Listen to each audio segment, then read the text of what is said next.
நாம் தமிழர் கட்சி இப்போ அவங்க போகிற ரூட்டில் கரெக்டாக காம்ப்ரமைஸ் ஆகாமல் ஐடியாலஜிக்கலாக ஸ்ட்ராங்காக அவங்க ஸ்டெடியாக பயணம் பண்ணிட்டு இருந்தாங்கன்னா நாம் தமிழர் கட்சி அந்த வேலையை அவங்க பண்ணுவாங்க. திராவிடத்தை வீழ்த்தி நாம் தமிழர் கட்சி அதிகாரத்தை கைப்பற்றுவாங்க. நீங்கள் ஸ்ட்ராங்காக வளர வளர மேலே இருக்கவங்க உங்ககிட்ட சண்டைக்கு வர ஆரம்பிப்பாங்க. ஸோ இப்போ அந்த ஸ்டேஜ் வந்துருச்சு. இப்போ அழுத்தங்கள் நிறையா வெளியிலேருந்து நாம் தமிழர் கட்சி மேலே போட ஆரம்பிக்கிறாங்கன்னா கட்சி வளர்ந்துட்டு இருக்கிறாரு. ஃபியூச்சரில் ஒரு தமிழ் நேஷனலிஸ்ட் பார்ட்டிக்கான ஸ்பேஸ் தமிழ்நாட்டில் இருக்குது. ஏன்னா திராவிட கட்சிகள் வீக் ஆகிட்டே இருக்காங்க. மழை பெஞ்சா வெள்ளம் வரதான் செய்யும், பாதிப்பு வரதான் செய்யும். இவ்வளோ பெரிய நேச்சுரல் டிசாஸ்டர் வந்தால் தண்ணி தேங்க தானே செய்யும் அப்படின்னு சொல்கிறாங்க. ஆமாம், இதெல்லாம் வாஸ்தவம் தான். நீங்கள் அதெல்லாம் சொல்லிக்கோங்க, அதை நானும் ஏற்றுக்கிறேன். பட் இதை நீங்கள் எப்போ சொல்லணும்னா நீங்கள் செய்ய வேண்டிய வேலைகளெல்லாம் கரெக்டாக செஞ்சு முடிச்சதுக்கப்புறம் நீங்கள் இந்த வியாக்கியானம்லாம் பேசலாம். நீட்டை ஏற்கக்கூடிய இந்த கட்சிகள்லாம் இந்தியா ஃபுல்லாக போராட்டம் பண்ணும்போது நீட்டை எதிர்க்கக்கூடிய திமுக என்ன பண்ணிருக்கு? அவங்க தான் முன்னிருந்து இந்த போராட்டம் நடத்திருக்கீங்களா?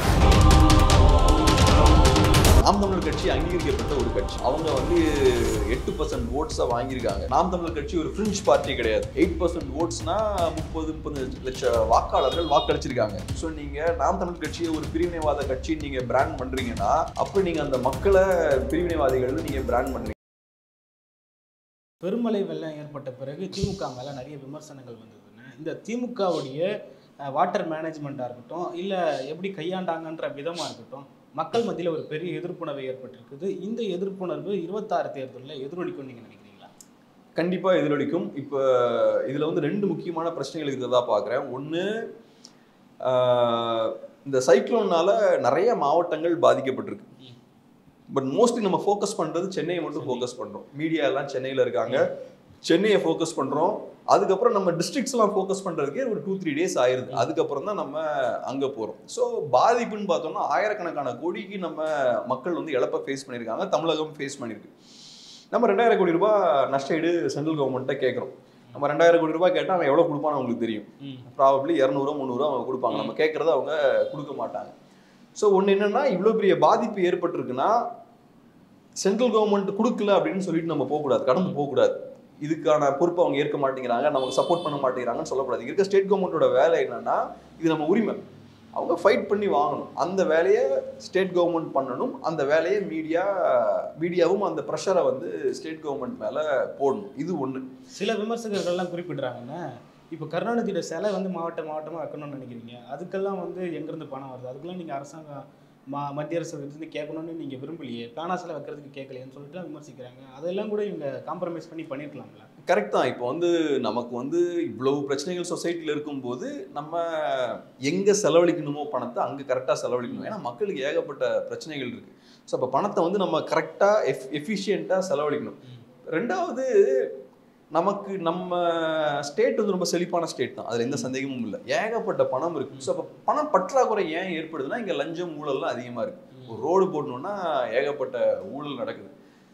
ஒரு 5 வருஷம் இருக்கிற வேண்டிய ஒரு தாக்கு பிடிக்க வேண்டிய ஒரு ரோடு 1 வருஷம் தான் வருது. அப்போ நீங்கள் என்ன ஆகுது, வருஷம் ரோடு போட்டுக்கிட்டே இருக்கீங்க. ஒரு ரோடு போட வேண்டியது 5 ரோடு போடுறீங்க. அப்போ உங்களுக்கு செலவு ஆக தான் செய்யும். ஸோ இந்த மாதிரிலாம் செலவாகிறதுனால தான் கவர்மெண்ட்டில் ஃபினான்ஷியல் டெபிசிட்லாம் இருக்குது. ஒன்று, ஸோ அப்படி ஃபினான்ஷியல் டெபிசிட் இருக்குது அப்படின்ற பட்சத்தில் நீங்கள் அதை எஃபிஷியண்ட்டாக தான் செலவழிக்கணும். மக்களுக்கு தேவையில்லாத பிரயோஜனம் இல்லாத இடங்களில் நீங்கள் அதை செலவு பண்ணக்கூடாது. அப்புறம் இன்னொரு விஷயம் என்னென்னா, இந்த மாதிரி ஹெவி ரெயின்லாம் வருது, நிறையா தண்ணிலாம் தேங்குது, மக்கள் பாதிக்கப்படுறாங்க, வீட்டுக்குள்ளெல்லாம் வெள்ளம் வருது அப்படின்ற ஒரு சூழல் இருக்கும்போது இப்போ பரவலாக ஒரு ஆர்குமெண்ட் வைக்கிறாங்க. மழை பெஞ்சா வெள்ளம் வரதானே செய்யும், பாதிப்பு வரதான் செய்யும். இவ்வளோ பெரிய நேச்சுரல் டிசாஸ்டர் வந்தால் தண்ணி தேங்க தானே செய்யும் அப்படின்ற மாதிரி சொல்கிறாங்க. கட்டுப்படுத்த முடியாது. ஆமாம், இதெல்லாம் வாஸ்தவம் தான். நீங்கள் அதெல்லாம் சொல்லிக்கோங்க, அதை நானும் ஏற்றுக்கிறேன். பட் இதை நீங்கள் எப்போ சொல்லணும்னா நீங்கள் செய்ய வேண்டிய வேலைகளெல்லாம் கரெக்டாக செஞ்சு முடிச்சதுக்கப்புறம் நீங்கள் இந்த வியாக்கியானம்லாம் பேசலாம். இப்போ சிங்கப்பூர்லேயும் தண்ணி தேங்க தான் செய்யுது. ஆனால் சிங்கப்பூரில் என்ன மாதிரியான இன்ஃப்ராஸ்ட்ரக்சர் இருக்குது? சிங்கப்பூரில் நான் படித்த ஒரு விஷயம் என்னன்னா, ஸ்டான்ஃபோர்ட் அப்படின்ற ஒரு அண்டர் கிரவுண்ட் ஃபெசிலிட்டி பில்ட் பண்ணி வச்சுருக்காங்க. ஒலிம்பிக் அந்த ஸ்விம்மிங் பூல் இருக்குல்ல, அதை விட ஒரு 25-30 டைம்ஸ் பெரிய ஒரு அண்டர் கிரவுண்ட் ஃபெசிலிட்டி. ஒரு ஒலிம்பிக் ஸ்விம்மிங் பூல் எவ்வளோ தண்ணியை ஹோல்டு பண்ணுமோ அதை விட 25-30 டைம்ஸ் அதிகமான வாட்டரை அது ஹோல்ட் பண்ணும். ஸோ மழை நிறைய பெஞ்சுதுன்னா அந்த அண்டர் கிரவுண்ட் ஃபெசிலிட்டி அந்த வாட்டரை ஹோல்ட் பண்ணி வச்சுக்கும். இந்த மாதிரியான ஃபெசிலிட்டி அங்கே இருக்குது. நமக்கு அப்புறம் லண்டனில் தெரியும், அங்கே இந்த ஸ்டீல் பிரிட்ஜும்பாங்க, அது ஏறும், ஹைட் இன்க்ரீஸ் ஆகும், அந்த மாதிரியான ஒரு ஃபெசிலிட்டி இருக்குது. ஸோ இதெல்லாம் அங்கே இருக்குது. அதுக்கப்புறம் சிங்கப்பூர்ல ஃப்ளட் வருதுன்னா இப்பவும் வருது, இப்பயும் தண்ணி தேங்கும். ஸோ ஆனால் இந்த ஃபெசிலிட்டிலாம் பில்ட் பண்ணதுக்கு அப்புறமும் அவனுக்கு ஃப்ளட் வருதுன்னா எனக்கு புரிஞ்சுக்க முடியுது. இப்போ அதே மாதிரி நீங்க இங்கே என்னெல்லாம் பண்ணி வச்சிருக்கீங்க? ஸ்டாம் வாட்டர் ட்ரெயின் வச்சிருக்கீங்க, அது ஒர்க் ஆக மாட்டேங்குது. நான் என் நண்பர்கள்ட்டெல்லாம் பேசுகிறேன், கொஞ்சம் விவரம் தெரிஞ்ச நண்பர்கள்ட்டெல்லாம் பேசும்போது அவங்க சொல்கிற விஷயம் என்ன, இந்த ஸ்டாம் வாட்டர் ட்ரெயின்ஸ் வந்து ப்ராப்பராக பில்ட் பண்ணல. ஏன்னா சென்னையோட ஜியாகிரபி வந்து கொஞ்சம் யூனிக்கான ஒரு ஜியாகிரபி, கொஞ்சம் ஃப்ளாட்டாக இருக்கும். ஸோ இந்த மாதிரியான ஸ்டாம் வாட்டர் ட்ரெயின்ஸ்லாம் கட்டும்போது ரொம்ப ப்ரிசைஸாக ரொம்ப சயின்டிஃபிக்காக கட்டினா தான் தண்ணி ஒரு இடத்துல இன்னொரு இடத்துக்கு அது வெளியேற்றும் அப்படின்றதான் சொல்கிறாங்க. ஸோ அதில் நிறைய சிக்கல்கள்லாம் இருக்குது. ஸோ அதான் நம்ம பார்க்குறோம், ஒன்றும் ஒர்க் ஆக மாட்டேங்குதுலாம், தண்ணி தேங்கி இருக்குது. ஸோ இந்த மாதிரியான பிரச்சனைகள்லாம் இருக்குது. ஸோ நீங்கள் சிங்கப்பூர் மாதிரியான ஒரு இன்ஃப்ராஸ்ட்ரக்சரை இங்கே பில்ட் பண்ணிவிட்டு அதுக்கப்புறம் இங்கே வெள்ளம் வருது, தண்ணி வெளில போகிறோன்னு அதை நான் புரிஞ்சுக்க முடியுது. ஆனால் எதுவுமே பண்ணாமல் தண்ணி தேங்கி இருக்குது, கேட்டால் தண்ணி தேங்க தானே செய்யும் அப்படின்னு சொன்னால் அப்போ நம்ம கேள்விக்கு இவங்களெல்லாம் உட்படுத்தணும். ரெண்டாவது, தினம் தினம் சொல்கிற விஷயம் என்னென்னா, திராவிட கட்சிகள் நாங்கள் பாருங்கள் யூரோப் மாதிரி வளர்ந்துருக்கோம், ஸ்காண்டினேவியன் கண்ட்ரிஸ் மாதிரி நாங்கள் பவர்ஃபுல்லாக இருக்கோம், அவ்வளோ தூரத்துக்கு நம்ம பெரிய செழிப்பாக வளர்ந்துருக்கோம் அப்படின்னு சொல்லிட்டு இருக்காங்க. சும்மா வெறுமனே சொல்கிற விஷயம் இல்லை, நம்மளோட இன்ஃப்ராஸ்ட்ரக்சர் எப்படி இருக்குன்னு பாருங்கள், அதை நம்ம இன்ஃப்ராவோட கம்பேர் பண்ணி பாருங்கள். இங்கே தான் நம்ம கம்பேர் பண்ணணும், சும்மா டேட்டா இல்லாமல் சும்மா பிடிச்ச மாதிரிலாம் பேசிகிட்டு இருக்கக்கூடாது. மழை தண்ணி நமக்கு தேங்குது, அங்கே எப்படி இருக்குது இங்கே எப்படி இருக்குது, அதை கம்பேர் பண்ணணும். அதை கம்பேர் பண்ணி பார்க்கும்போது நம்ம நிறைய பில் பண்ண வேண்டிய தேவை இருக்குது. 26 தேர்தலில் இது எதிரொலிக்கும்னு நீங்கள் சொல்ல? கண்டிப்பாக எதிரொலிக்கும். இது டைரெக்டாக எதிரொலிக்கும்னு நான் சொல்ல வரல. இந்த மாதிரி நிறைய இஷ்யூஸ் இருக்குது, வேற நிறைய இஷ்யூஸும் மக்கள் பேசிகிட்டு இருக்காங்க, மக்கள் நிறைய பிரச்சனைகளை ஃபேஸ் பண்ணிட்டு இருக்காங்க. நாள் ஆக ஆக இந்த கவர்மெண்ட் வந்து அன்பாப்புலர் ஆகிக்கிட்டே தான் இருக்கும். ஆனால் ஒரு விஷயம் என்னன்னா, 26 தேர்தலில் ஆன்டி இன்கம்பன்சி அதிகமானாலும் திமுகவை வீழ்த்துற அளவுக்கு அதிகமாகுமான்னு எனக்கு தெரியல. அது காரணம் என்னன்னா, இப்போ திமுகவுக்கு இருக்கிற ஒரு அட்வான்டேஜ் என்னன்னா, திமுகவை எதிர்க்கிறதுக்கு ஸ்ட்ராங்கான எதிர்கட்சிகள் இல்லை. திமுகவை எதிர்க்கக்கூடிய அந்த திமுகவுக்கு எதிராக இருக்கக்கூடிய வாக்குகள்லாம் ஸ்பிளிட் ஆகுது, ஆன்டி டிஎம்கே ஓட்ஸ்லாம் ஸ்பிளிட் ஆகுது. பிஜேபி, அப்புறம் ஏடிஎம்கே, என்டிகே, அப்புறம் புதுசாக டிவிகே, இவங்க எல்லாருமே ஆன்டி டிஎம்கே ஓட்ஸை ஸ்பிளிட் பண்ணுறாங்க. ஸோ டிஎம்கே வீக்காக இருந்தாலும், டிஎம்கேக்கு எதிரான நிறைய அதிருப்தி இருந்தாலும் டிஎம்கேவை வீழ்த்த முடியுமான்னு எனக்கு தெரியல. இதெல்லாம் இருந்தாலும் ஆன்டி டிஎம்கே ஓட்ஸ்லாம் ஸ்பிளிட் ஆகிறதுனால திருப்பி பவருக்கு வர வாய்ப்பு நிறையா இருக்குது. ஸோ அதுதான் டிஎம்கேக்கு இருக்கக்கூடிய ஒரு அட்வான்டேஜ். பட் டிஎம்கே வந்து ஸ்ட்ராங்காகலாம் இல்லை, டிஎம்கே வீக்காக தான் இருக்காங்க, ஆர்கனைசேஷனாகவும் வீக்காக தான் இருக்காங்க, பொலிட்டிக்கலாகவும் வீக்காக தான் இருக்காங்க, ஓட் ஷேரும் கம்மியாகிட்டு தான் இருக்குது, ப்ளஸ் அவங்க ஆர்கனைசேஷனும் வீக்காக தான் இருக்குது. அதையும் தாண்டி அவங்க இந்த பிரச்சனை இருக்கனால கண்டினியூஸாக பவருக்கு வந்துட்டு இருக்காங்க. திமுகவுடைய தலைமை என்பது பார்த்திங்கன்னா ஒரு பெரிய பெரிய ஆளுமைகள் கொண்ட ஒரு தலைமை. ஏற்கனவே நீங்கள் பேசின மாதிரி அண்ணா இருந்தார், கருணாநிதி இருந்தார், இப்போ வந்து ஸ்டாலின் இருக்கார். இதை பின்னாடி ஃப்யூச்சரில் வரக்கூடிய தலைவராக இருக்கக்கூடிய உதயநிதி தாங்குவாரா தாக்கு பிடிப்பாரான்ற கேள்வி மக்கள் மத்தியில் எழுந்திருக்கல. அதான் நான் ரெண்டு விஷயம் சொன்னேன். ஒன்று, எலெக்ஷன் ரீதியாகவும் திமுக வந்து அவங்களோட ஓட் ஷேரை இழந்துக்கிட்டே இருக்காங்க. ரெண்டாவது, இன்டர்னலாகவும் திமுகவோட கட்சி பார்த்தோன்னா ரொம்ப பலவீனமாக இருக்குது. ஸோ நம்ம பின்னாடி திரும்பி பார்க்கும்போது திமுகவுக்கு அன்னைக்கு இருந்த லீடர்ஷிப் வந்து இன்னைக்கு திமுகவில் இல்லை. கருணாநிதி அவர்கள் போலையோ, அண்ணா அவர்கள் போலையோ அந்த மாதிரி பவர்ஃபுல்லான லீடர்ஸ்லாம் இன்னைக்கு இல்லை. அதே போல் திமுகவுக்கு செகண்டரி லீடர்ஸும் நல்லா ஸ்ட்ராங்கான நிறைய லீடர்ஸ்லாம் இருந்தாங்க. இன்னைக்கு திமுகவில் லீடர்ஷிப் வந்து ரொம்ப வீக்காக இருக்குது. இப்போ கருணாநிதி அவர்கள் ஏன் ஸ்ட்ராங்கான லீடராக இருந்தார்னா, அவர் கீழே இருந்து கஷ்டப்பட்டு மேலே முன்னேறி அவர் அந்த பவரை கேப்சர் பண்ணுறார். ஸோ அந்த பவருக்கு வரதுக்கு முன்னாடி அவர் முதல் ஒரு ஸ்ட்ராங்கான ஒரு மனிதனாக மாறணும், ஒரு ஸ்ட்ராங்கான லீடராக மாறினதுக்கு அப்புறம் தான் அந்த பவரை கைப்பற்றி அந்த பவரில் வந்து உட்கார்றாரு. அந்த ப்ராசஸ் இருக்கு பாருங்க, இந்த ரூட்ல டிராவல் பண்ணி இவ்வளோ கஷ்டங்களை ஃபேஸ் பண்ணி அந்த இடத்துக்கு வரணும் அப்படின்ற ஒரு ரூட் இருக்கணும். அப்பதான் அந்த ரூட் வழியா நீங்க வந்தாதான் அந்த பவருக்கு நீங்க தகுதியான ஆளா மாறுவீங்க, நீங்க ஒரு ஸ்ட்ராங்கான லீடரா இருப்பீங்க. யாரும் வந்து எல்லாராலையும் அந்த ரூட்ல மேலே ஏறி போயிட முடியாது. கருணாநிதி பயணம் பண்ண அந்த பாதையில எல்லாராலையும் போயிட முடியாது, கஷ்டமான ஒரு பாதை. ஸோ இப்போ உதயநிதி அவர்களுக்கு எல்லாம் ஈஸியாக அவர் கையில் வந்து விழுது. ஸோ அப்போ அவர் டெஃபினட்டாக ஸ்ட்ராங்கான லீடராக இருக்க மாட்டார். ஸ்ட்ராங்கான ஒரு லீடர்னா நிறைய சேலஞ்சஸை ஃபேஸ் பண்ணணும், களத்துல இருந்து ஃபர்ஸ்ட் கீழே இருந்து ஒவ்வொரு ஸ்டெப்பாக மேலே ஏறி ஒவ்வொரு ஸ்டெப்லையும் போராடும் போது தான் நீங்கள் ஸ்ட்ராங் ஆவீங்க.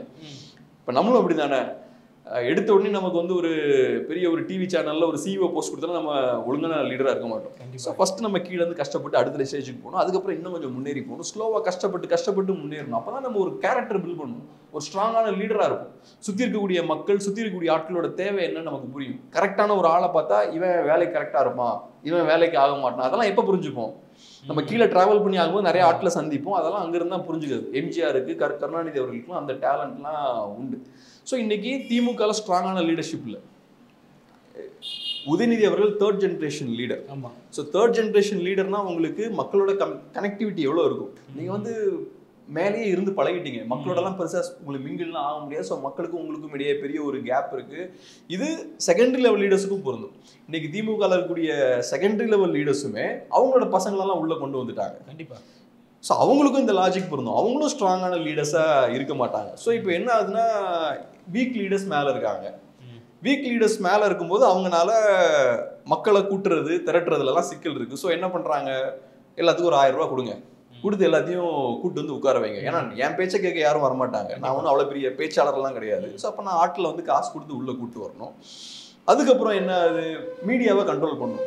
நான் பேசுகிற விஷயங்கள், நான் செய்கிற விஷயங்கள்லாம் ஆவரேஜான விஷயங்களா இருந்தாலும் அது ஆஹா ஓஹோ நீங்கள் சூப்பராக செயல்படுறீங்க தலைவரேன்னு சொல்கிறதுக்கு மீடியா எனக்கு வேணும். ஸோ அந்த மீடியாவையும் நான் கண்ட்ரோல் பண்ண ஆரம்பிக்கிறேன்.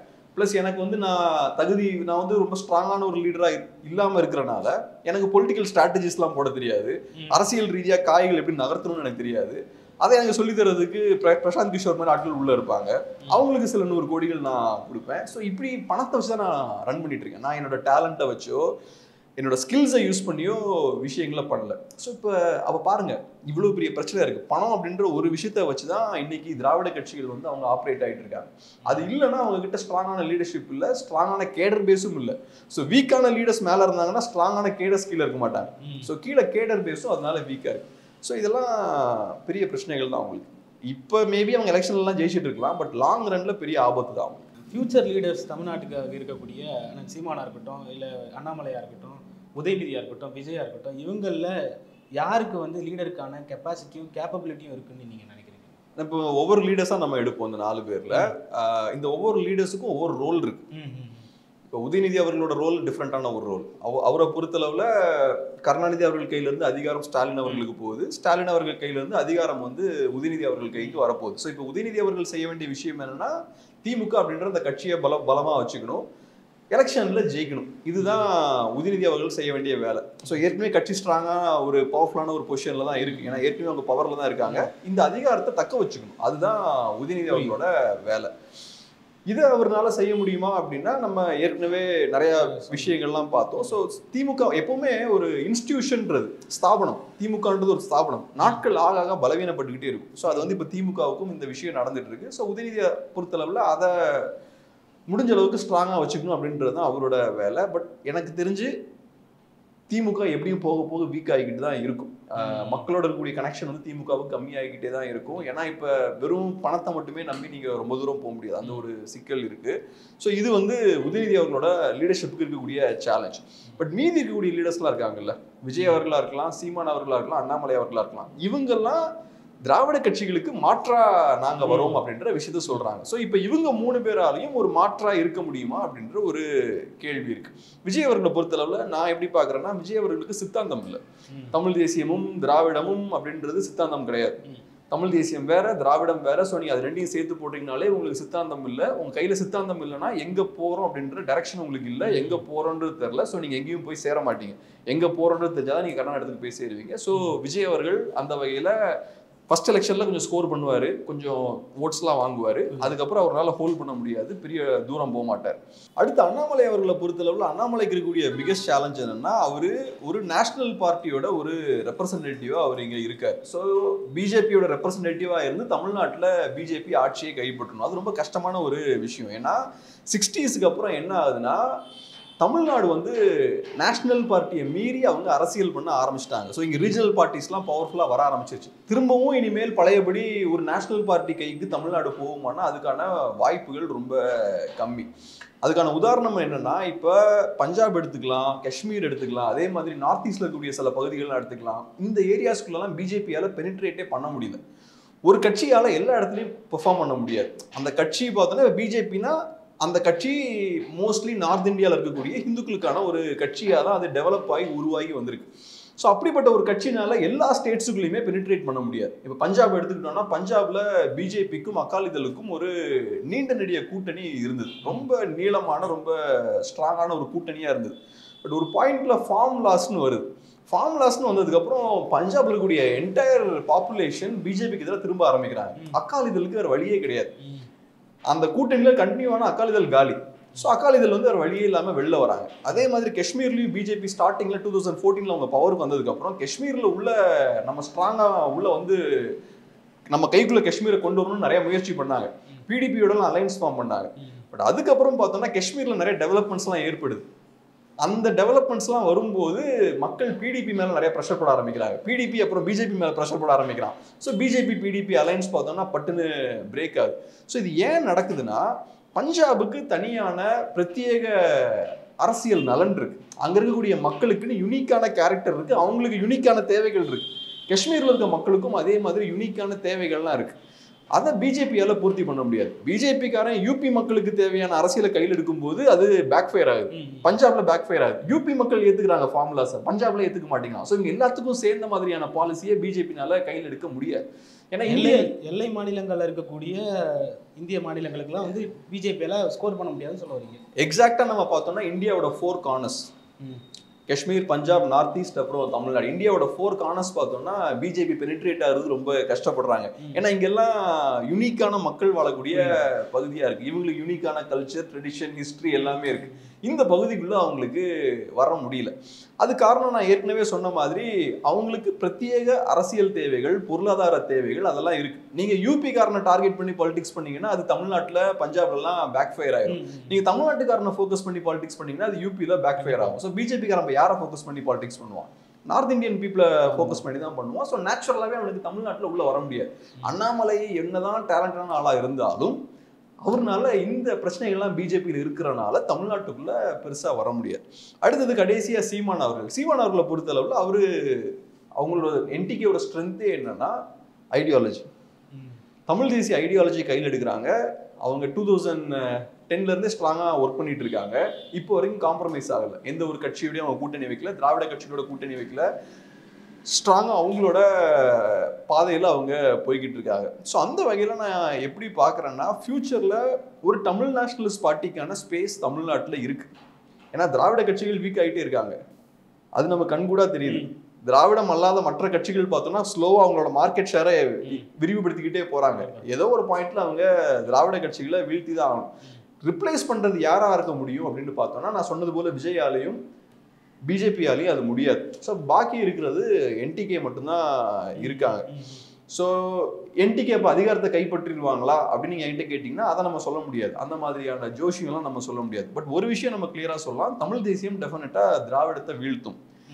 ஸோ நாம் தமிழர் கட்சி இப்போ அவங்க போகிற ரூட்டில் கரெக்டாக காம்ப்ரமைஸ் ஆகாமல் ஐடியாலஜிக்கலாக ஸ்ட்ராங்காக அவங்க ஸ்டெடியாக பயணம் பண்ணிட்டு இருந்தாங்கன்னா நாம் தமிழர் கட்சி அந்த வேலையை அவங்க பண்ணுவாங்க. திராவிடத்தை வீழ்த்தி நாம் தமிழர் கட்சி அதிகாரத்தை கைப்பற்றுவாங்க.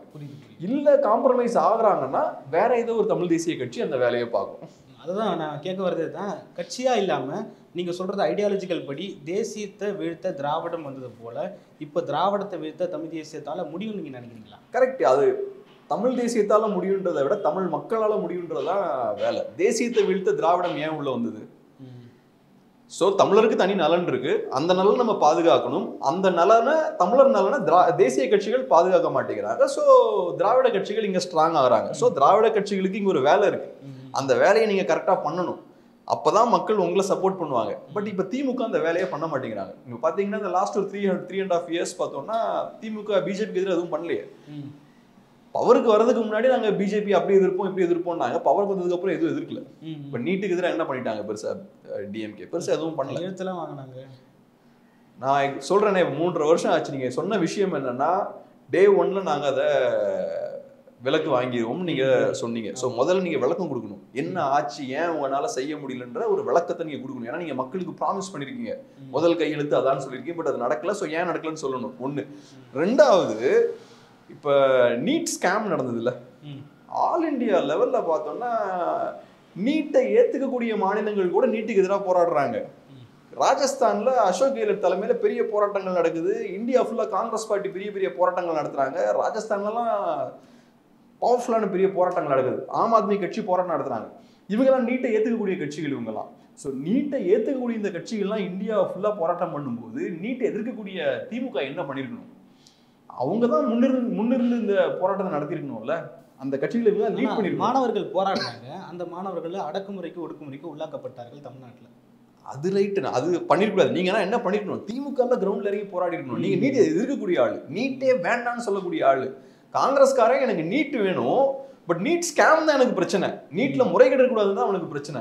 பட் நீங்க நீட்டை எதிர்க்கக்கூடிய ஆள். அப்ப நீங்க சொன்ன மாதிரி நீங்க அந்த மாணவர்களை அடக்கக்கூடாது. அந்த மாணவர்களை நீங்க வழிநடத்தி கொண்டு போகணும். நீங்க கிரவுண்டுக்கு வரணும், வந்து பெரிய பெரிய போராட்டங்கள்லாம் நடத்திருக்கணும். மற்ற மாநிலங்களை நீங்க லீட் பண்ணிக்கணும். பட் இங்க திமுக அந்த டைம்ல வந்து நீட் ஸ்கேம் நடக்கும்போது குவைட்டா இருந்தாங்க. நாம் தமிழர் கட்சியை பத்தி நீங்க பேசுறப்போ நாம் தமிழர் கட்சிக்கு ஒரு பெரிய பிளாட்ஃபார்ம் எதுன்னு ஸோ பார்த்தீங்கன்னா சாரி நான் முடிச்சுக்கிறேன்.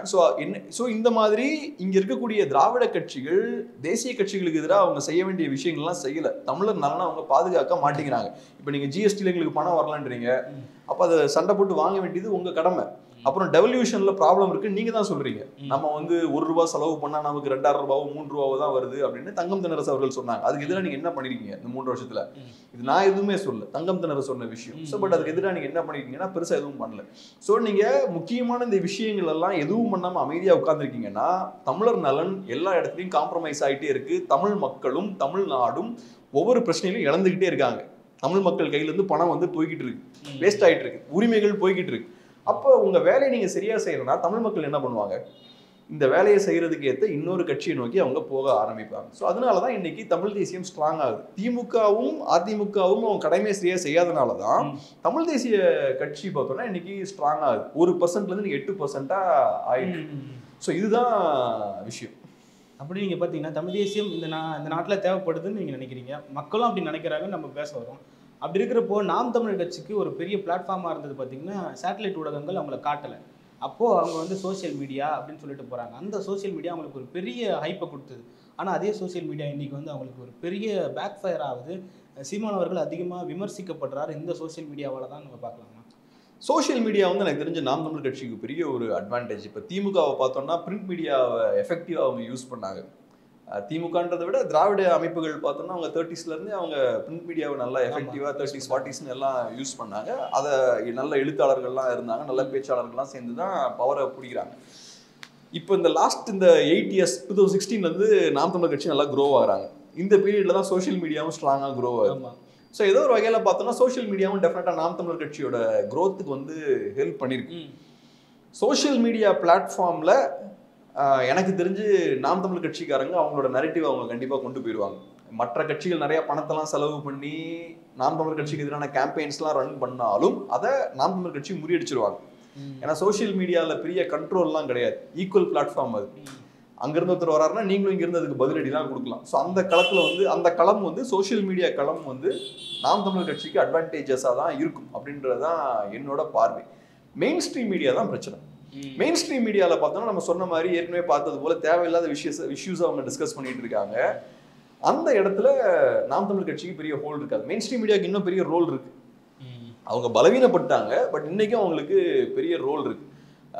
இப்போ மெயின் ஸ்ட்ரீம் மீடியா ஒரு இஷ்யூ எடுத்து ரொம்ப பேசுறாங்கன்னு வச்சுப்போம். மற்ற சோஷியல் மீடியா என்ன யோசிப்பாங்கன்னா இதுதான் பெரிய நியூஸ் போல அவங்களே நினைச்சுப்பாங்க. ஏன்னா ஒரு மெயின் ஸ்ட்ரீம் மீடியாவே பேசிட்டாங்கன்னா அப்புறம் நம்மளும் அதான் இஷ்யூ போல நம்மளும் அதை பேச ஆரம்பிச்சிடும். ஸோ அந்த பிரச்சனைலாம் இருக்கு. ஸோ இன்னும் இந்த நரேட்டிவை செட் பண்ணுறது மெயின் ஸ்ட்ரீம் மீடியா கையில் தான் இருக்கு. ஸோ அந்த பிரச்சனை தான் நாம் தமிழர் கட்சிக்கு. சோஷியல் மீடியா எனக்கு தெரிஞ்சு அவங்க ஸ்ட்ராங்காக தான் இருக்காங்க. அவதூறுகள்லாம் பரப்புனாலும் அதை முறியடிச்சிருவாங்க. நாம் தமிழர் கட்சியை வந்து வீழ்த்த ஒரு ஆளாக இறக்கி விடப்படுறாங்கன்னு சொல்லிட்டு அந்த கட்சி சார்ந்து பேசப்படுது. அப்போ நீங்கள் பார்த்தீங்கன்னா இப்போ வருண்குமார் அவர்களுடைய இந்த சண்டை முதல்ல ஆரம்பிச்சது வேற இடம் ஆரம்பிச்சது. ஆனால் இப்போ வந்து முத்தி அது அடுத்த கட்டத்துக்கு நகர்ந்துருக்குதோன்றது நம்ம பார்க்குறோம். அவர் வந்து ஒரு இடத்துல போய் பேசுகிறப்போ சொல்கிறாரு பிரிவினைவாத கட்சி அதை கண்காணிக்கணுன்ற அளவுக்கு போகுது. அப்போது அதான் இப்போ வருண்குமார் அவர்கள் நாம் தமிழர் கட்சிக்கு எதிராக செயல்படுறாரா அப்படின்றதெல்லாம் நம்ம உள்ளே போக வேண்டாம். பட் ஒரு விஷயம் என்னென்னா அவர் கொஞ்சம் அந்த பவுண்டரியை கிராஸ் பண்ணி போகிறாரோ. அவர் வந்து ஒரு கவர்மெண்ட் சர்வெண்ட் அவர். ஸோ அவருக்கு சில லிமிட்டேஷன்ஸ் இருக்குது, அதை மீறி கொஞ்சம் போகிறாரோ அப்படின்ற ஒரு பார்வை இருக்குது. ஏற்கனவே நீங்கள் சொன்னது போல் ட்விட்டரில் வாக்குவாதம்லாம் நடக்குது, அந்த சண்டை ஒன்று போகுது ட்விட்டரில். ஸோ அப்போவுமே சொல்லப்பட்ட விஷயம் என்னென்னா வருண்குமார் அவர்கள் ஒரு கவர்மெண்ட் சர்வெண்ட் மாதிரி பிஹேவ் பண்ணாமல் ஒரு அரசு அதிகாரி மாதிரி செயல்படாமல் அதை மீறி கொஞ்சம் போகிறார் அப்படின்ற ஒரு விஷயம் வந்து சொல்லப்பட்டது. இப்போ நீங்கள் சொன்ன இந்த விஷயம் ஒன்று சண்டிகரில் பேசினார் நினைக்கிறேன்ல. சண்டிகரில் பேசும்போது சாவனிசம் அப்படின்ற மாதிரி பேசுறாரு, ஒரு சாவனிஸ்ட் அமைப்பு அப்படின்ற மாதிரி பேசுறாரு நினைக்கிறேன். சாவனிஸ்ட் அப்படின்ற அந்த வார்த்தையை யூஸ் பண்ணி என்டிட்டியோட கூறுகள் இருக்கு, எலிமெண்ட்ஸ் இருக்கு இப்படிலாம் பேசுறாரு. ஆமா, ஏன்னா இப்போ யூஸ்வலா சாவனிஸ்ட் அப்படின்ற அந்த வார்த்தைக்கான பொருள் என்னன்னா மற்றவங்களை விட நான் வந்து ரொம்ப பெரிய ஆள் உயர்ந்தவன் அப்படின்னு சொல்லிக்கிறது தான். இப்போ மேல் சாவனிஸ்ட்னா ஆண்கள் பெண்களை விட நாங்கள் சிறந்தவர்கள் அப்படின்னு நினச்சிக்கிறது தான். ஸோ எனக்கு தெரிஞ்சு நாம் தமிழர் கட்சி அந்த மாதிரிலாம் தமிழர்கள்லாம் மற்றவங்களோட சிறந்தவர்கள், நாங்கள் தான் பெரிய டாமினண்டான ஆட்கள்லாம் சொன்ன மாதிரி தெரில. ஸோ அதை ஒன்று சொல்கிறாரு. ரெண்டாவது அவரோட அப்ரோச் இருக்கு இல்லையா, என்ன அட்டாக் பண்ணிட்டாங்க, என் குடும்பத்தை அட்டாக் பண்ணிட்டாங்க, அதனால இந்த கட்சி மோசம்னு சொல்றது இருக்கு இல்லையா, அது கொஞ்சம் ரொம்ப குறுகிய பார்வையில இருந்து பாக்குற மாதிரி இருக்கு. ஏன்னா இப்ப நீங்க என்ன பண்ணலாம்னா டேட்டாஸோட நீங்க பேசலாம். இப்ப நான் வந்து என்ன வந்து இந்த குறிப்பிட்ட ஒரு கட்சி என்ன பர்சனல் அட்டாக் பண்றாங்கன்றதுக்கு வந்து நான் அந்த கட்சியை வேற மாதிரி பிராண்ட் பண்ண முடியாது. ஏன்னா தமிழ்நாட்டில் ஏகப்பட்ட கட்சிகள் இருக்கு. எல்லா கட்சிகளும் சோசியல் மீடியால ஆபாசமா பேசுற விஷயங்கள்லாம் நடந்துட்டு இருக்கு. அந்த வகையில மேபி என்டிகே ஆட்களும் பேசலாம். அப்படி இன்கேஸ் அவங்க பேசுறாங்கன்னா நீங்க அரெஸ்ட் பண்ணிட்டு போங்க, அவங்க மேல கரெக்டாக நடவடிக்கை எடுங்க. பட் அதோட ஸ்டாப் பண்ணாதீங்க. என்டிகே ஆட்களை அரெஸ்ட் பண்ற மாதிரி மற்றவங்களையும் நீங்க அரெஸ்ட் பண்ணுங்க. யாரெல்லாம் ஆபாசமா பேசுறாங்களோ எல்லாவங்களையும் அரெஸ்ட் பண்ணுங்க. அதை யாரும் கேட்க போறது இல்லை. எனக்கு தெரிஞ்சு நாம் தமிழர் தலைமையும் அதை வந்து கேட்க மாட்டாங்க. பட் குறிப்பா இந்த ஒரு கட்சி மட்டும் அவங்க ரொம்ப ஆபாசமா பேசுறாங்க, ரொம்ப ஹராஸ் பண்றாங்க அப்படின்னு சொல்றதுல எனக்கு அதுல உடன்பாடு இல்லை. அது தவறான ஒரு பார்வையா பாக்குறாங்க. அவர் என்னன்னா பர்சனலா எடுத்துக்கிறார். என்ன அட்டாக் பண்ணிட்டாங்க, என்ன அவங்க குறி வைக்கிறாங்க, அதனால இந்த கட்சி மட்டும் இந்த மாதிரியான வேலைகளை ஈடுபடுது அப்படின்ற மாதிரி சொல்றது கரெக்டான ஒரு விஷயமா பண்ணல. ரெண்டாவது அவர் சொல்ற இன்னொரு விஷயமுமே கூட பார்த்தோம்னா அவங்களுக்கு சப்போர்ட்டர்ஸ் எல்லா கண்ட்ரீஸ்லயும் இருக்காங்கன்றாரு. அதெல்லாம் ஏன் அவரு நெகட்டிவா பேசுறாருன்னு எனக்கு தெரியல. அது இப்ப தமிழர்கள் எல்லா நாட்டிலும் இருக்காங்க. தமிழ் தேசிய சித்தாந்தம் அந்த மக்கள் எல்லாத்துக்குமே பொருந்தும். ஸோ நேச்சுரலாக தமிழர்களுக்கு ஒரு தமிழ் தேசிய கட்சி மேலே ஒரு ஈர்ப்பு இருக்குன்னா அது ஒன்றும் பெரிய குத்தமாக எனக்கு தெரியல. அது ஒரு நெகட்டிவான ஒரு விஷயமா this party has presence all over the world நம்ம சொல்கிறாருன்னு நினைக்கிறேன். ரூட்ஸ் ஏன் வேர்கள் இருந்தாலும் தெரியும். ஏன்னா தமிழர்கள் எல்லா மாநிலத்தையும் எல்லா நாடுகளிலும் இருக்காங்க. ஸோ அதை வந்து அவர் ஒரு பிரிவினைவாதமாக கற்பிக்க பார்க்குறாரு. எதை வச்சுன்னா எல்டிடியோட கூறுகள் அவங்களுக்கு இருக்குது, அவங்களுக்கு வெளியே இருக்கிற உறவுகள் வேர்கள் எல்லாருமே வந்து எல்டிடியோட மெம்பர்ஸ்ன்னு கற்பிக்க விரும்புகிறாரு. நாம் தமிழர் கட்சி அங்கீகரிக்கப்பட்ட ஒரு கட்சி. அவங்க வந்து 8% ஓட்ஸை வாங்கியிருக்காங்க. நாம் தமிழர் கட்சி ஒரு ஃப்ரிஞ்ச் பார்ட்டி கிடையாது. 8% ஓட்ஸ்னா 30 லட்சம் வாக்காளர்கள் வாக்களிச்சிருக்காங்க. ஸோ நீங்கள் நாம் தமிழர் கட்சியை ஒரு பிரிவினைவாத கட்சின்னு நீங்கள் பிராண்ட் பண்ணுறீங்கன்னா அப்போ நீங்கள் அந்த மக்களை பிரிவினைவாதிகள்னு நீங்கள் பிராண்ட் பண்ணுறீங்க. நீங்கள் ஒரு ஃப்ரிஞ்ச் பார்ட்டியை சொல்லலாம். ஒரு 10 பேர் இருக்கான், எதையாவது குண்டக மண்டக பண்ணிட்டு இருக்கான்னு நீங்கள் அவனை சொல்லலாம். இது ஒரு மெயின் ஸ்ட்ரீம் பொலிட்டிக்கல் பார்ட்டி. நீங்கள் இதை வந்து ஒரு பிரிவினைவாத கட்சின்னு சொல்கிறது எனக்கு என்னமோ ஏற்புடைய ஒரு விஷயமா இல்லை. ரெண்டாவது, அப்படி அது ஒரு பிரிவினைவாத கட்சியாக இருக்குன்னா அதை முடிவு பண்ண வேண்டியது யாரு? இப்போ பிஎஃப்ஐன்னு ஒரு அமைப்பு இருந்தது கேரளாவில். அந்த கட்சியை வந்து அந்த அமைப்பை வந்து பேன் பண்ணுறாங்க. யூஏபிஏ ஆக்ட் யூஸ் பண்ணி அந்த கட்சியை பேன் பண்ணுறாங்க. Popular front of India. ஆமாம், PFI popular front of India அந்த அமைப்பை வந்து பேன் பண்ணுறாங்க. ஸோ அப்போ அந்த முடிவை எடுக்க வேண்டியது யாரு? ஸோ அவங்க தேசத்துக்கு எதிராக செயல்படுறாங்கன்னா அது மத்திய அரசு அந்த தேவையான விஷயங்களை அவங்க பண்ணணும். பட் நம்ம எப்படி அந்த முடிவுக்கு வரலாம்? ஒரு அரசு அதிகாரி எப்படி அந்த ஆராய்ச்சிக்குள்ளெல்லாம் போகலாம்? ஏன்னா ஒரு அரசு அதிகாரியோட முக்கியமான ஒரு டியூட்டி என்னன்னா அவர் பொலிட்டிக்கலாக இருக்கணும். அவர் வந்து அரசியல் சார்பு நிலை எடுக்கக்கூடாது. பொலிட்டிக்கலாக இந்த கட்சியை அப்போஸ் பண்ணவும் முடியாது, ஒரு கட்சியை ஆதரிக்கவும் முடியாது. அவர் வந்து ஒரு சமமாக எல்லாரையும் பார்க்கக்கூடிய ஒரு இடத்துல இருக்கக்கூடிய ஒரு ஆள். ஸோ அப்படி இருக்கும்போது இந்த மாதிரியான விஷயங்கள் வந்து தவிர்த்துக்கலாம். சமீப நாட்களாக வந்து நீங்கள் ஊடகங்கள் பற்றியில் பேசி வரீங்க. இதில் வந்து நீங்கள் நாம் தமிழருக்கு ஆதரவான கருத்துக்கள்னோ இல்லை உண்மையான கருத்துக்கள்னோ நீங்கள் ஒரு சில விஷயங்களை சொல்கிறீங்க. இதன் மூலயமா நீங்கள் உலகத்தில் இருக்கிற எல்லா நாம் தமிழருடைய ஆதரவாளர்கள் மத்தியில் கொண்டாடப்படுறீங்கன்றதை நீங்கள் கவனிக்கிறீங்களா? அது எனக்கு தெரில. மேபி தெரில, கொண்டாடலாம் பண்ற அளவுக்கு ஒன்றும் நம்ம பெருசாக பண்ணல. அதனால அதுக்கு அதெல்லாம் இருக்காது. இல்லை, விரும்பி வந்து திரும்ப பார்க்குறாங்க, இல்லை திரும்ப வந்து பாராட்டி பேசுகிறாங்க. பரவாயில்ல, நிறைய பேர் விமர்சகர்கள் மத்தியில் இவர் வந்து உண்மையான நியாயமான கருத்துக்களை சொல்கிறாங்கன்னு சொல்லிட்டு பேசுகிறாங்க. அப்படி பண்ணால் நம்ம கண்டிப்பாக அவங்களுக்கு நன்றி சொல்லணும். பட் ஒரு விஷயம் என்னென்னா, இப்போ கொஞ்சம் நான் என்னோட ஸ்டாண்டை கொஞ்சம் மாற்றிருக்கேன். அதுக்கான காரணம் என்னென்னா, இந்த லாஸ்ட் ஒரு 5-6 இயர்ஸாக நான் நிறைய முக்கியமான பத்திரிகையாளர்களோட நான் ட்ராவல் பண்ணியிருக்கேன். நமக்கு கைட் பண்ணுறது நிறைய சீனியர்ஸ்லாம் இருப்பாங்கல்ல, ஒரு 5-6 ஃப்ரெண்ட்ஸ் எனக்கும் உண்டு. அந்த மாதிரி கொஞ்சம் நமக்கு வந்து மென்டர்ஸ் மாதிரி வந்து நம்ம கைட் பண்ணுற ஆட்கள்லாம் உண்டு. அவங்கெல்லாம் எப்பவும் என்கிட்ட சொல்கிற ஒரு விஷயம் என்னென்னா, இப்போ ஒரு கட்சி அதிகாரத்தில் இருக்குன்னா நம்ம அந்த கட்சியை அப்போஸ் பண்ணணும். நாளைக்கே இன்னொரு கட்சி அதிகாரத்துக்கு வந்துட்டாங்கன்னா அந்த கட்சி அப்போஸ் பண்ணணும்னா அவங்களை எதிர்த்து கேள்வி கேட்கணும். கண்டிப்பாக அவங்க ஒரு தவறு பண்ணும்போது ஒரு ஊடகவியலாளராக நம்ம எதிர்த்து கேள்வி கேட்கணும். நேற்று அதிமுக இருக்கும்போது நம்ம அந்த வேலையை தான் பார்த்தோம். அதிமுகவை நோக்கி நம்ம கேள்வி கேட்டோம். இப்போ திமுக வந்ததுக்கப்புறம் அதே வேலையை தான் நம்ம பண்ணுறோம். இப்போ திமுகவை நோக்கி நம்ம கேள்வி கேட்குறோம். ஆனால் எனக்கு ஒரு பாயிண்ட்ல என்ன ஒரு யோசனைன்றதோட ஒரு புரிதல் ஏற்பட்டுச்சுன்னா, இப்போ போன தடவை நம்ம அதிமுகவை கிரிட்டிசைஸ் பண்ணுறோம், இந்த தடவை திமுக கிரிட்டிசைஸ் பண்ணுறோம், அதுக்கப்புறம் திருப்பி அதிமுக வந்து அவனை நம்ம கிரிட்டிசைஸ் பண்ணுவோம், திருப்பி திமுக வந்து அவனை நம்ம கிரிட்டிசைஸ் பண்ணுவோம். இப்படியே சுற்றி போய்கிட்டே இருக்கும். அதை தாண்டி நம்ம மக்களுக்கு ஒரு டைரக்ஷனையும் காட்டணும். திமுக விமர்சிப்போம், அதிமுக விமர்சிப்போம், அதை தாண்டி நீங்க இந்த டைரக்ஷன்ல போங்க. இந்த ஏன்னா இப்ப இந்த திராவிடன் சிஸ்டம் இருக்குல்ல, ஒரு தடவை திமுக வந்து அடுத்த தடவை அதிமுக, அப்புறம் மாற்றி மாற்றி அவங்களே வருவாங்க. இது ஒரு ஸ்டேட்டஸ்கோ மெயின்டைன் ஆகுது. இந்த ஸ்டேட்டஸ்கோவும் நம்ம பிரேக் பண்ணணும். இந்த திராவிட கட்சிகளை தாண்டி நீங்கள் வேற ஒரு டைரக்ஷனில் போங்க அப்படின்ற அந்த டைரக்ஷனையும் நம்ம மக்களுக்கு பாயிண்ட் பண்ணால் கரெக்டாக இருக்கும் அப்படின்ற ஒரு புரிதல் எனக்கு கொஞ்சம் ரீசெண்டாக ஏற்பட்டிருக்கு. அது காரணம் என்னன்னா திராவிட கட்சிகளோட போதாமை தான். அவங்க நிறைய இடத்துல இப்போ கோட்டை விட ஆரம்பிச்சிருக்காங்க. ஸோ தேவையும் ஏற்படுது.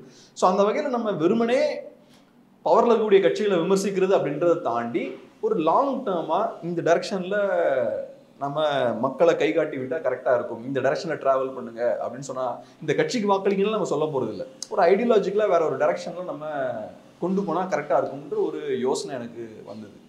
ஸோ அதனால இப்போ கொஞ்சம் அந்த மாதிரி ஒரு தமிழ் நேஷனலிஸ்ட் பெண்டு வந்து மேபி தெரியலாம்.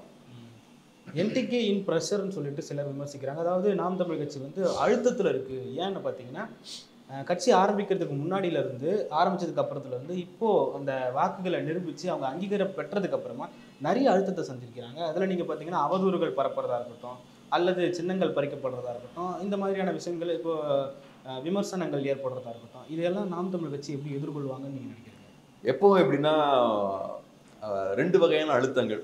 ஒரு அழுத்தம் எப்படின்னா இப்போ டிஎம்டிகேக்கு எம்டிஎம்கேக்கெலாம் ஒரு விதமான அழுத்தம். ஒவ்வொரு எலெக்ஷன்லையும் அந்த கட்சி வீக் ஆகிக்கிட்டே இருக்கு. வீக்காக நம்ம தொண்டர்களை ஹோல்டு பண்ணி வைக்கணும், நம்ம வாக்காளர்களை ஹோல்டு பண்ணி வைக்கணும், நம்ம கட்சியை பலப்படுத்தணும், அந்த தேவையெல்லாம் இருக்கும். ஸோ அது ஒரு வகையான அழுத்தம். நாம் தமிழர் கட்சிக்கு அந்த அழுத்தம் இல்லை. நாம் தமிழர் கட்சிக்கு இருக்கக்கூடிய அழுத்தம் என்னன்னா, நீங்கள் வீக்கானாலும் ஒரு அழுத்தம் இருக்கும். நாம் தமிழர் கட்சி ஸ்ட்ராங் ஆகிக்கிட்டே இருக்கு. நீங்கள் ஸ்ட்ராங் ஆகிட்டே இருந்தாலும் உங்களுக்கு ஒரு அழுத்தம் இருக்கும். நீங்கள் 1%லேருந்து 8% ஓட்டாக மாறுறீங்கன்னா இங்கே இருக்கக்கூடிய ஆளும் வர்க்கம் அதை பார்த்துட்டு சும்மா இருக்க மாட்டான். இங்கே இருக்கிற திராவிட கட்சிகள்லாம் பார்த்துட்டு சும்மா இருக்க மாட்டாங்க. அவங்க ஒரு த்ரெட்டாக அவங்கள பார்க்க ஆரம்பிப்பாங்க. ஏன்னா இன்னைக்கு தமிழ்நாட்டை பொறுத்தளவில் கம்ப்ளீட்டாக திராவிடன் பார்ட்டிஸ் இந்த அரசியலை கண்ட்ரோல் பண்ணுறாங்க. கண்ட்ரோல் பண்ணுறாங்கன்றதை விட இன்னைக்கு தமிழ்நாட்டில் கூடிய மிகப்பெரிய பணக்காரர்கள், மிகப்பெரிய இன்ஃப்ளூயன்ஸ் யாருக்கு இருக்குன்னு பார்த்தோம்னா பொலிட்டிஷியன்ஸ் கையில் தான் இருக்குது. அவங்க அரசியலை தாண்டி பெரிய பெரிய பிஸ்னஸ் மேனாக இருக்காங்க, பெரிய இன்ஃப்ளூயன்ஸ் இருக்குது, சினி இண்டஸ்ட்ரியில் அவங்களுக்கு பெரிய ஹோல்டு இருக்குது. ஸோ தமிழ் பொலிட்டிஷியன்ஸ் வந்து ரொம்ப பவர்ஃபுல்லாக இருக்காங்க. அவங்க இவ்வளவு பெனிஃபிட்ஸை வந்து அவங்க என்ஜாய் பண்ணிட்டு இருக்காங்க பவரில் இருந்து. இப்போ நீங்கள் நாம் தமிழ் கட்சி 8% வந்ததுன்னா அவன் த்ரெட்டாக பார்ப்பான்ல, நம்ம இவ்வளவு சொகுசாக இவ்வளவு என்ஜாய் பண்ணிட்டு இருக்கோம், புதுசாக ஒருத்தன் வளர்ந்து வரான், இவன் நாளைக்கு நம்மளை சேலஞ்ச் பண்ண வாய்ப்பு இருக்குன்னு அவங்க பார்க்க ஆரம்பிப்பாங்க. ஸோ நீங்கள் ஒரு கட்சி பலவீனமாக இருந்தாலும் ப்ரெஷரை ஃபேஸ் பண்ண வேண்டியிருக்கும். ஒரு கட்சி ஸ்ட்ராங்காக வளர வளர வேற இடத்துல இருந்து இன்னொரு ப்ரெஷரை ஃபேஸ் பண்ண வேண்டியிருக்கும். ஆளும் வர்க்கத்துக்கிட்ட இருந்து நீங்கள் ப்ரெஷரை ஃபேஸ் பண்ண வேண்டியது இருக்கும். அதை நீங்கள் ஃபேஸ் பண்ணி தான் அவன் ஏதோ ஒரு கட்டத்தில் நீங்கள் ஸ்ட்ராங்காக வளர வளர மேலே இருக்கவங்க உங்ககிட்ட சண்டைக்கு வர ஆரம்பிப்பாங்க. ஸோ இப்போ அந்த ஸ்டேஜ் வந்துருச்சு. இப்போ அழுத்தங்கள் நிறையா வெளியிலேருந்து நாம் தமிழ் கட்சி மேலே போட ஆரம்பிக்கிறாங்கன்னா கட்சி வளர்ந்துட்டு இருக்குன்னு அர்த்தம். ஆனால் இப்போ அதை ஃபேஸ் பண்ணணும், அதை மீறி அடுத்த ஸ்டேஜுக்கு போகணும். இந்த மாதிரி அழுத்தங்கள் வந்து கட்சிக்கும் நல்லது தான். இந்த மாதிரி அழுத்தங்கள் போடும்போது அந்த கட்சியும் அதுக்கேற்ற மாதிரி தன்னை வந்து கட்டமைச்சுக்கும். இந்த அழுத்தங்களை ஃபேஸ் பண்ணுறதுக்கு என்னெல்லாம் தேவை, நம்ம கட்சியை வேற மாதிரி எப்படி கட்டமைக்கலாம், எப்படி கட்சியை ஸ்ட்ரென்தன் பண்ணலாம் அப்படின்ற விஷயங்களை வந்து கட்சிக்குள்ள இருக்கவங்க வந்து யோசிப்பாங்க இல்லையா. ப்ரெஷர் போட்டால் தானே அந்த விஷயங்கள்லாம் பண்ணுவாங்க. ஸோ அந்த வகையில் இது ஒரு பாசிட்டிவான ஒரு விஷயம் தான் நாம் தமிழர் கட்சிக்கு. எனக்கு தெரிஞ்சு தமிழ் தேசிய கட்சிகளை இல்லாமல் தான் பண்ணிட முடியாது. நான் ஏற்கனவே சொன்னது மாதிரி தமிழ்நாட்டில் தமிழ் தேசிய சித்தாந்தத்துக்கும் தமிழ் தேசிய அமைப்புகளுக்குமான தேவை இருக்கு. அந்த தேவை இருக்கும்போது ஒரு வெற்றிடம் கிரியேட் ஆகுது. அந்த ஸ்பேஸை தான் நாம் தமிழர் கட்சி ஆக்குபை பண்ணியிருக்காங்க. நீங்கள் நாம் தமிழர் கட்சியை வேணா இல்லாமல் ஆக்கலாமே தவிர அந்த ஸ்பேஸ் அவங்களால எதுவும் பண்ண முடியாது. அந்த ஸ்பேஸ் இருக்க தான் செய்யும். ஸோ நீங்கள் நாம் தமிழர் கட்சியை அங்கிருந்து எடுத்துட்டீங்கன்னா இன்னொரு தமிழ் தேசிய கட்சி அந்த ஸ்பேஸை வந்து பிடிச்சிரும். ஸோ நான் எப்படி பார்க்குறேன்னா, ஃப்யூச்சரில் இந்த ஸ்பேஸ் இன்னும் எக்ஸ்பேண்ட் தான் ஆகும். நாம் தமிழர் கட்சியோ வேற தமிழ் தேசிய கட்சிகளோ அவங்க வந்து இன்னும் க்ரோ தான் ஆவாங்கன்னு தான் நான் பார்க்குறேன். கரெக்டாக செய்ய வேண்டிய விஷயங்களை கரெக்டாக செஞ்சாங்கன்னா நாம் தமிழ் கட்சி இன்னும் ஸ்ட்ராங்காக க்ரோ ஆகிட்டே தான் இருப்பாங்க. நீண்ட நேரங்களை ஒதுக்கி எங்களுக்காக செலவிட்டதற்கு ரொம்ப நன்றி. மற்றும் ஒரு காணொலி சந்திப்போம். நன்றி.